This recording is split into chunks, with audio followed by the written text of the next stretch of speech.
Samuel L. Jackson is one of our most popular and versatile movie stars. Over the years, he's portrayed superheroes and villains with equal gusto. But as Kelefa Sanneh discovered, Jackson's latest project is very different and very personal. Movie sets are my playground. That's my happy place.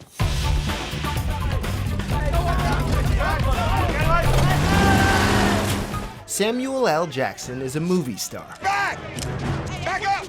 And he loves his job. My kind of welcome. Is acting easy for you?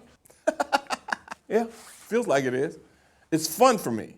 He's made more than 150 films. I have had it with these snakes on this plane. And is one of Hollywood's most bankable stars. I know. Free. He's worked closely with Spike Lee. Yes, children, this is the cool out corner. And Quentin Tarantino. When the hangman catches you, you hang. And he's a familiar presence in the Star Wars and Marvel franchises. Now!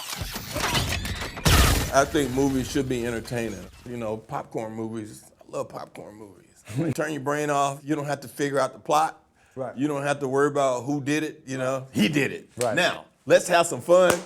Now, in a new limited series, he plays a different kind of character. So you want me to take you to a special doctor? Special doctor is one that might help you remember things. An old man with dementia who briefly gets his memory back. The story resonated with him.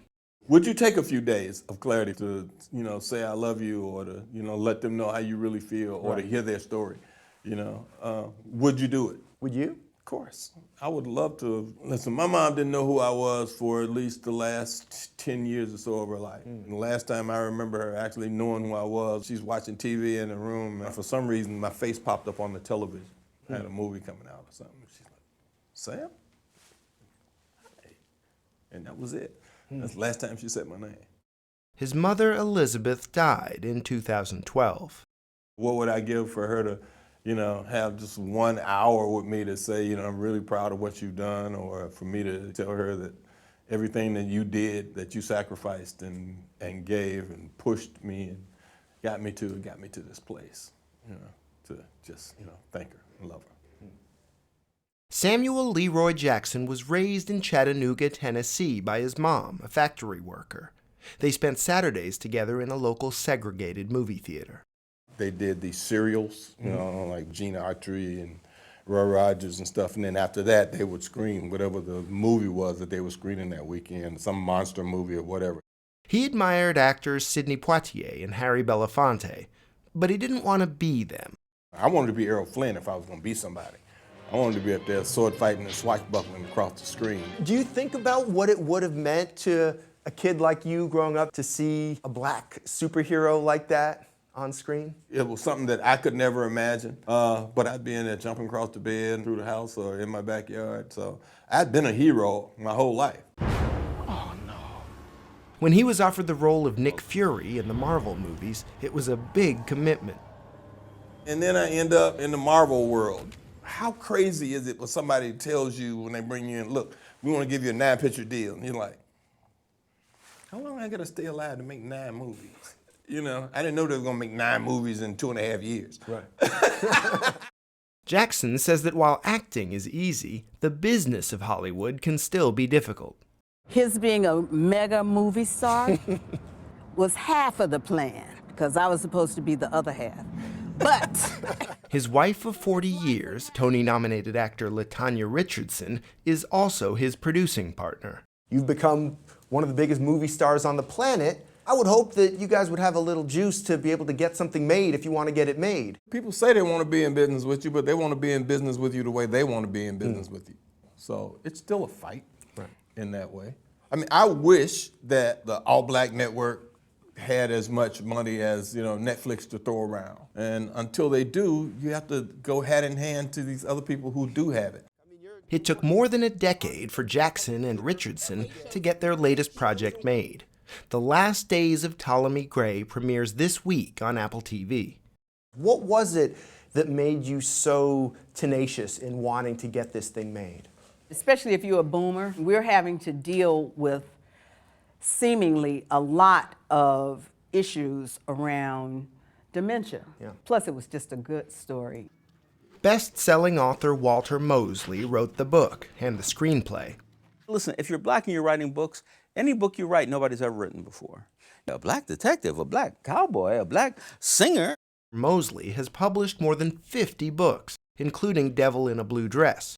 The movie version starred Denzel Washington and Don Cheadle. Nobody had really concentrated on a black person experiencing dementia. As Ptolemy Gray, Jackson plays a 91-year-old. Did that make you think about aging? I think about that all the time. I watch myself on screen. I say, oh, you don't run like you used to run, dude.